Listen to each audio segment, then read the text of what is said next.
아기가 집에 왔는데 목욕을 매일 해도 되는지, 세정제를 사용해도 되는지 하나하나 다 고민이고 걱정입니다. 그리고 어떤 애기는 신생아인데 얼굴에 주름이 너무 많아요.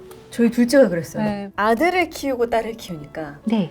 아기의 생식기를 어떻게 닦아줘야 되고 네. 어디까지 닦아줘야 되는지.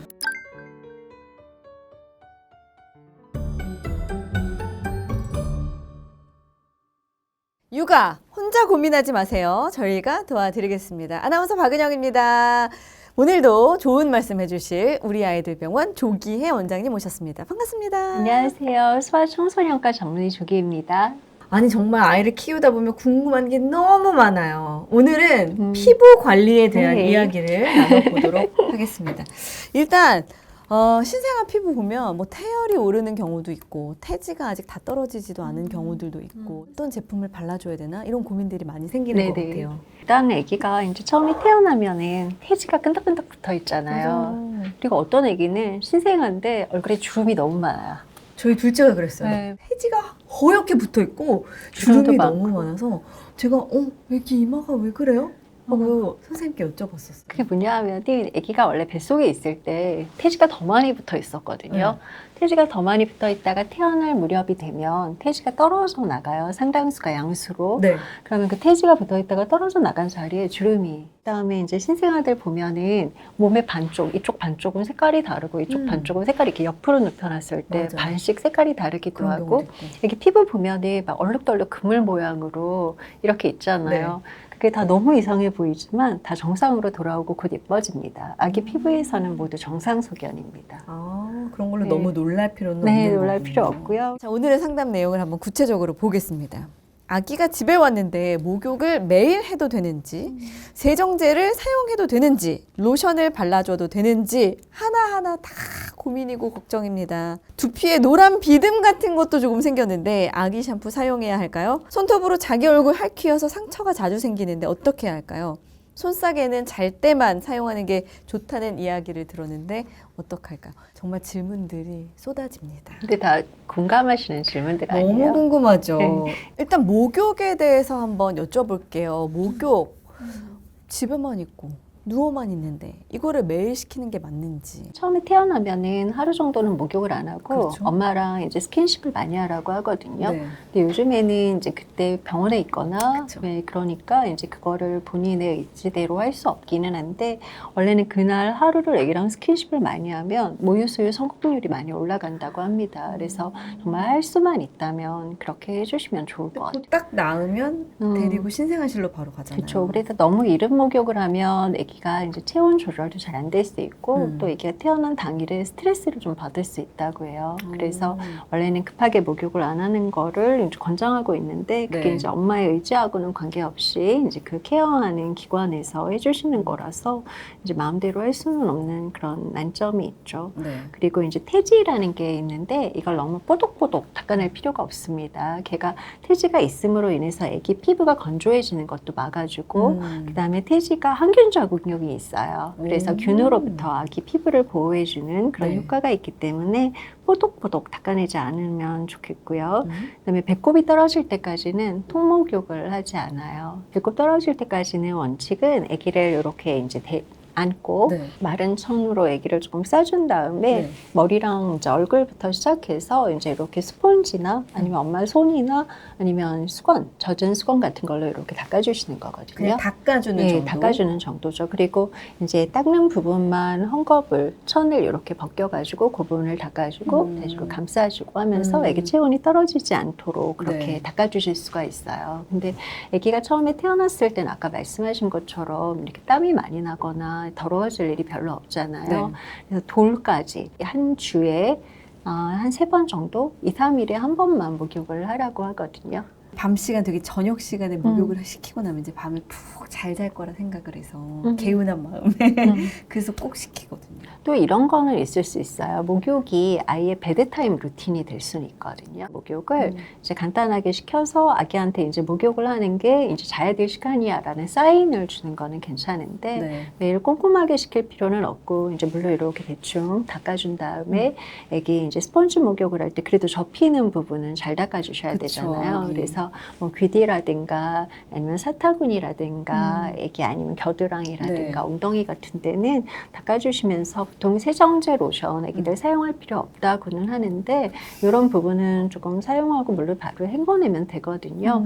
사용할 필요 없다지 사용하면 안 된다가 아니에요. 그래서 적당하게 사용하셔도 괜찮습니다. 요즘 이제 저는 둘째가 손을 빨기 시작하고 침을 너무 많이 흘리니까 약간 요런 데 때문에 그 겸사겸사해서 그냥 목욕을 시키거든요. 네네네. 침도 막 여기 너무 많이 고이고 막 개우기도 하고 맞아요. 그래서 만약에 목욕을 안 시키게 된다면 그냥 그런 부위만 물에 네, 조금씩 조금 닦아줘도 이제 되는. 닦아줬으면 좋겠다 하는 부분만 닦아주셔도 되고요. 그리고 요즘에 이제 보시면 아기 욕조도 굉장히 다양하게 있어요. 뭐 경사진 것도 있고 아이가 앉을 수 있는 것도 있고 아니면 그냥 정말 세숫대야처럼 넓은 것도 있고 다양하거든요. 아기 의자는 어른 욕조에다가 아니면 아기 욕조에다가 이렇게 목욕 의자를 놓고 하는 건 이게 미끄러질 수가 있거든요. 네. 그래서 안전하지는 않다고 하고 아기 욕조 자체에 슬링이 있어가지고 애기를 이렇게 고정시킬 수 있다거나 네. 아니면 경사가 있어서 애기가 좀 미끄러진다고 하더라도 얼굴까지 잠기지 않게 한다든가 하는 그런 안전장치가 있는 게 애기한테는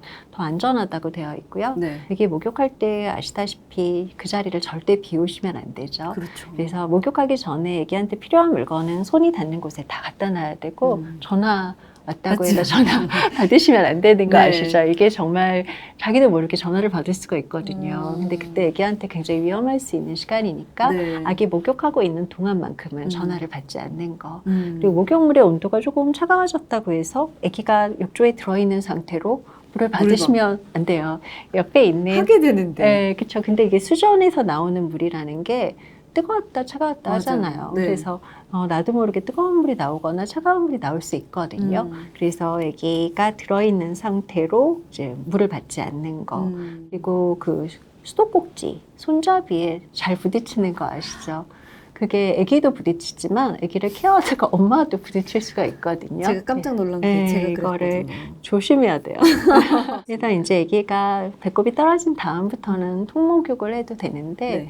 이렇게 또 너무 싫어하는 아기가 있어요. 통목욕 물에 담그면 그러면 배꼽이 떨어졌다고 꼭 통목욕을 해야 되는 건 아니니까 일주일 정도 좀 미뤘다가 하셔도 괜찮습니다. 일주일에 두세 번 하는 게 사실은 네네. 가장 좋다. 네.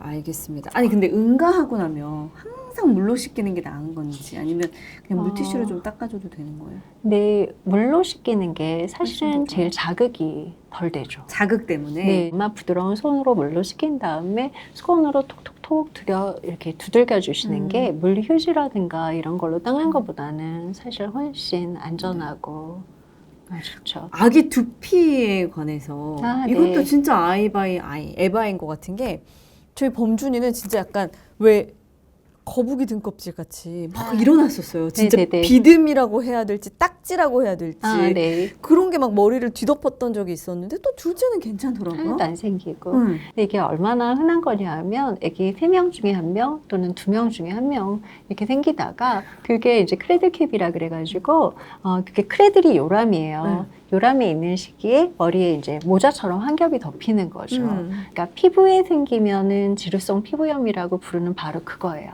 범준 때는 제가 그거 자꾸 보기 싫으니까 긁었어요. 떼려고. 네. 그거 하지 말라고 말씀드리려고요. 보기에는 굉장히 간지러워 보이기도 하고 불결해 보이기도 지저분해 하고 보여요. 이러잖아요. 네.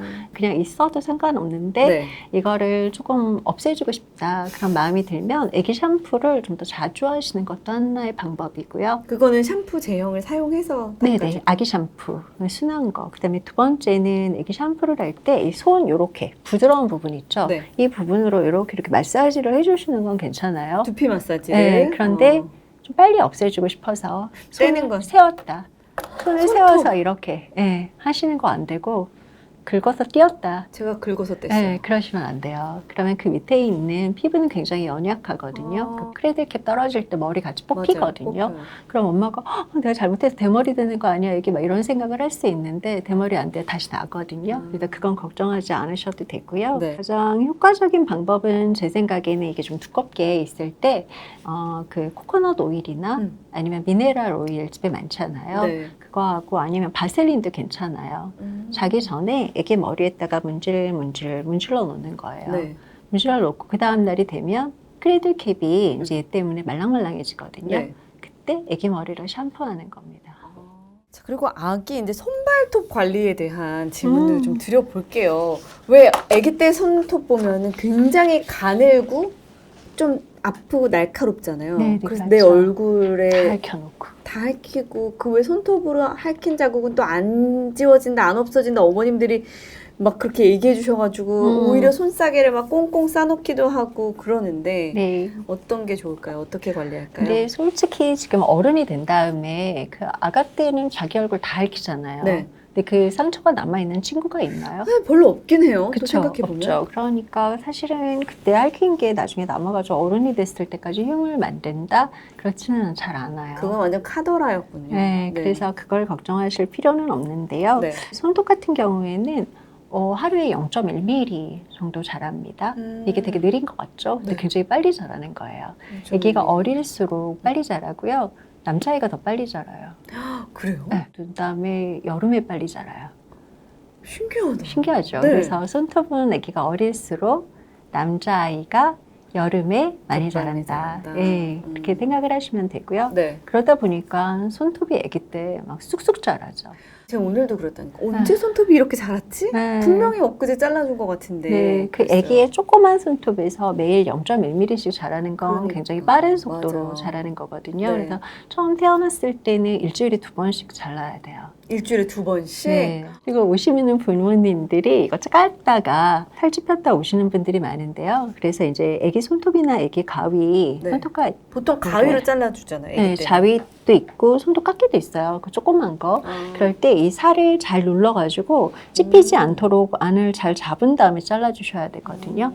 그리고 이제 나는 그것도 너무 무섭다. 네. 그러면 요즘에 트리머 있잖아요. 요즘 트리머도 잘 나오더라고요. 네, 트리머가 있어가지고 트리머로 이제 갈아주시는 방법이 있어요. 음. 그리고 아기 손톱을 가위나 손톱깎이로 깎은 다음이라도 네일 파일이나 에머리 보드 같은 네네. 걸 사가지고 손을 좀 갈아주셔가지고 갈아주는 끝이 너무 날카롭지 않도록 만들어주실 수 있거든요. 네. 이게 처음에는 너무 무서워요. 여기 손도 조그맣죠, 손톱도 작죠, 손톱 가위도 조그맣죠. 맞아요. 그러니까 이게 너무 무서운데 이게 일주일에 2번씩 매일 하다 보면 금방 익숙해지거든요. 그래서 아기는 이거 잘라줄 때 애가 또 좀 움직이기도 하고 그러거든요. 그래서 잘 때 잘라주는 게 제일 좋습니다. 자, 그리고 이제 아들을 키우고 딸을 키우니까 네.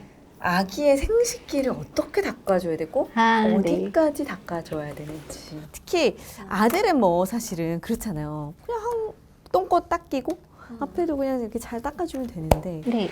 여자아이들의 생식기는 또 어떻게 끝까지 닦아야 되는지 저도 모르겠는 거예요. 이게 크게 다를 바는 없는데요.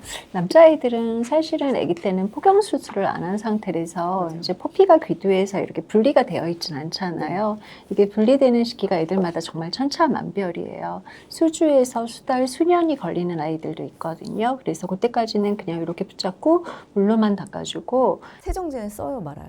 세정제는 사용해도 괜찮은데 그 소변이 나오는 그 구멍 있죠. 네. 그쪽에는 직접 닿지 않는 게 좋아요. 그다음에 이제 조금 많이 아기가 냄새가 나거나 그러면 살짝은 사용할 수 있지만 그 구멍이 있는 쪽으로 귀두가 있는 쪽으로는 사용하는 거는 권장하진 않습니다. 그러면 여자아이들 같은 경우는 여자아이들은 아무래도 이제 포인트가 앞에서 뒤로 닦아주시는 거, 네. 네, 물도 그렇고 손도 그렇고 앞에서 뒤쪽 방향으로 닦아주시는 걸 권장드려요. 그리고 안에까지 막 이렇게 벌려서 닦아줘야 되나요? 그렇지는 않아요. 그 안에 약간 하얗고 끈덕끈덕한 그게 것들이 있어서. 있기 때문에 오히려 거기가 빨갛게 되고 이제 불편해지는 느낌이 줄어들 수도 있거든요. 그렇지만 이제 응가를 너무 많이 해가지고 응가가 앞에까지 이렇게 넘어올 때가 있잖아요. 그럴 때는 물로 이렇게 해서 닦아주시고 네. 안쪽에 이제 깊숙이 들어가서 잘 안 빠지는 게 있으면 면봉으로 살짝 그냥 제거해 주시면 좋을 것 같아요. 손으로 막 이렇게 박박 문지를 필요는 없는 네네, 거예요? 그렇게 하실 필요는 없어요. 그럼 흐르는 물에 그냥 씻어주는 정도라고 네, 그렇게만 생각하면 해가지고도 응가가 다시 껴나간다면 굳이 면봉이나 이런 거 사용 안 하셔도 되겠죠. 그럼 여자아이들 같은 경우는 세정제를 그쪽에 문지르는 게 맞는 그쪽에 건지. 보통 세정제는 사용하는 거를 별로 권장하진 않습니다. 네. 알겠습니다.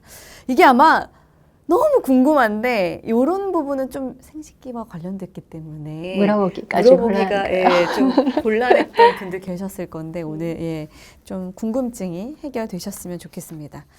아기 또 귀에 물기를 제거하려고 면봉을 쓰는 경우가 있어요. 네, 저희 네. 남편은 좀 코가 냄새 후각이 민감해서 자꾸 애기 귀에서 냄새가 난다는 거예요. 쿰쿰한 냄새 나요, 원래. 원래 나는 네, 거죠? 네, 네. 네, 그래서 이게 애기 귀에 염증이 있는 거냐고 궁금해 하시는데, 네. 원래 귀지 이렇게 해가지고 냄새 맡으면 쿰쿰한 냄새 원래 났거든요. 근데 그건 문제가 되지 않는데, 네. 애기 귀끼리 너무 살이 연해요. 그래서 거기다 면봉을 넣고 이렇게 닦아주시면 물기 제거한다고, 네. 그럼 귀끼리 빨개지는 경우가 있어요. 그래서 그냥 애기 휴지를 이렇게 손으로 돌돌돌돌 맞으면 뾰족하게 되잖아요. 네. 그걸 애기 귀에다 이렇게 넣으면 물이 쏙 빨려 들어와요. 음. 그렇게만 해주셔도 됩니다. 근데 물기 제거는 꼭 안 해도 되는 안 거죠? 해도 돼요. 안에 고막이 막고 있고 네. 우리가 체온이라는 게 있잖아요. 그러니까 증발돼서 자연적으로. 네, 자연적으로 마르거든요.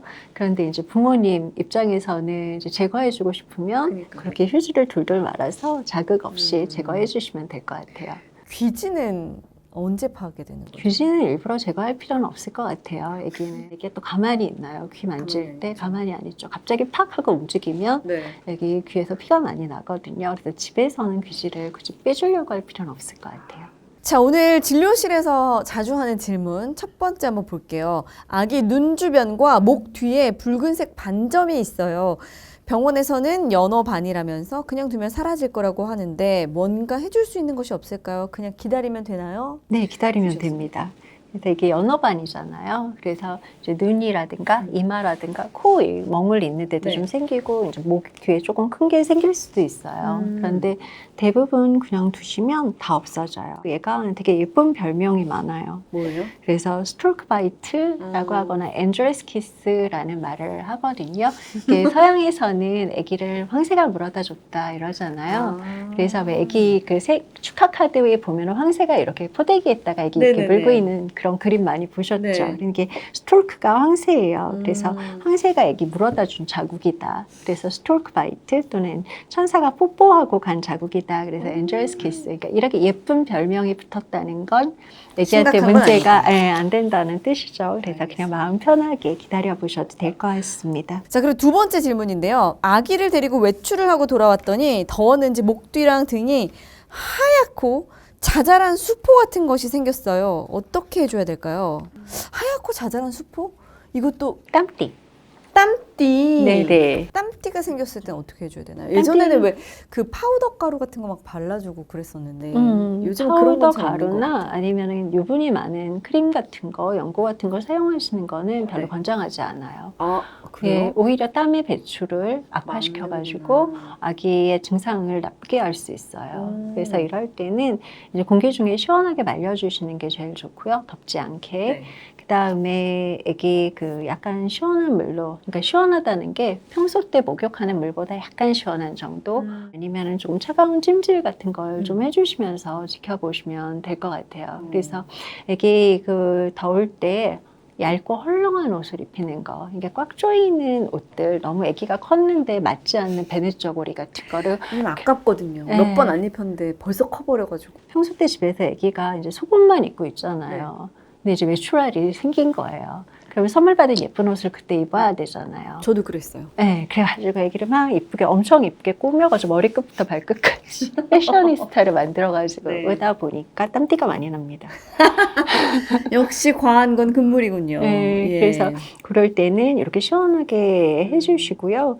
그래도 이게 빨리 좋아지지 않으면 이게 고름이 잡힐 수도 있고요. 네. 시간이 지나면서 점점 병변이 더 악화되는 것처럼 보인다. 아니면 아기가 체온이 오른다, 늘어진다 이런 증상이 동반이 되면 그때는 병원에 가보시는 게 좋을 것 같아요. 저 그러면 이제 요즘 피부도 굉장히 중요하게 생각하기 때문에 네. 아기들도 자외선 차단제, 선크림을 바르는 경우들이 많은데 이거 어떻게 생각하세요? 아, 아기가 원래 6개월 전에는 선크림을 사용하지 않아요. 6개월 전에는요? 네, 그래서 6개월 전에는 아기가 선크림을 사용하지 않으니까 아기 네. 피부가 이제 너무 연약한 시기잖아요. 그때는 자외선 차단이 되는 그늘막 가리개 이런 걸 사용해가지고 모자나. 예, 이동을 할 때는 그런 가리개 같은 걸 사용해 주시고 네. 약간 챙이 넓은 모자 같은 걸 쓸 수도 있겠고 옷을 좀 긴팔 긴 바지를 얇게 헐렁하게 입혀가지고 데리고 다니실 수 있겠고요. 네. 그냥 움직이지 않을 때는 가급적 그늘에 있는 게 제일 좋겠죠. 그러다가 6개월이 지나면서부터 선크림을 사용하실 수가 있어요. 네. 그렇게 되면 UVA랑 UVB를 둘 다 커버할 수 있는 좀 넓은 범위를 커버할 수 있는 선크림을 SPF 지수가 15 이상인 거. 15 이상인 거. 네, 이렇게 무기자외선 차단제 같은 경우에는 이게 빛을 반사시켜서 애기 피부에 자극을 덜 주는 거라서 네. 그 무기자차로 해야 애기가 피부에 자극이 덜하고 그다음에 눈이 안 매워요. 맞아요. 무기자차는 눈이 되게 맵죠. 그래서 그걸로 사용하시는 게 좋고 네. 조금 더 관심이 있으시다면 그 성분명을 보시면 산화 아연 또는 이산화 티타늄이라는 네. 그 이름이 적혀 있는 애들이 천연 광물입니다. 그래서 이런 천연 광물이 들어있는 제품이 좀 더 안전하고 좋은 제품이라고 할 수 있겠습니다. 야, 이건 진짜 몰랐어요. 근데 선크림을 바르면 또 지워질 때, 지울 때 이중 세안을 해야 되나 막 그런 고민이 되는데 이중세안 애기들 선크림은 괜찮을까요? 애기들 선크림 그거를 너무 뽀독뽀독하게 닦으려고 하지는 않으셔도 되고요. 그래요? 그냥 보통 우리가 애기 목욕할 때 하는 정도로도 충분히 잘 지워질 수 있어요. 근데 이제 그렇다고 세정제를 사용하지 않으면 얘가 또 잘 없어지진 않거든요. 그러니까요. 네, 그래서 아기들 중성 세제, 중성으로 되어 있는 세제로 해서 선크림을 사용한 날만큼은 조금 꼼꼼하게 닦아주셔도 좋을 것 같아요. 알겠습니다. 아니 정말 회가 거듭할수록 배우면 배울수록 궁금한 점들이 더 많이 생기는 것 같아서 사람 하나를 사람답게 키워내는 것은 정말 쉬운 일이 아니다. 그런 생각이 듭니다. 오늘은 아이의 피부 관리법에 대해서 알아봤습니다. 다음 시간에 또 어떤 내용으로 돌아올지 기대해 주시고요. 저희는 다음 시간에 또 찾아오겠습니다. 고맙습니다. 감사합니다.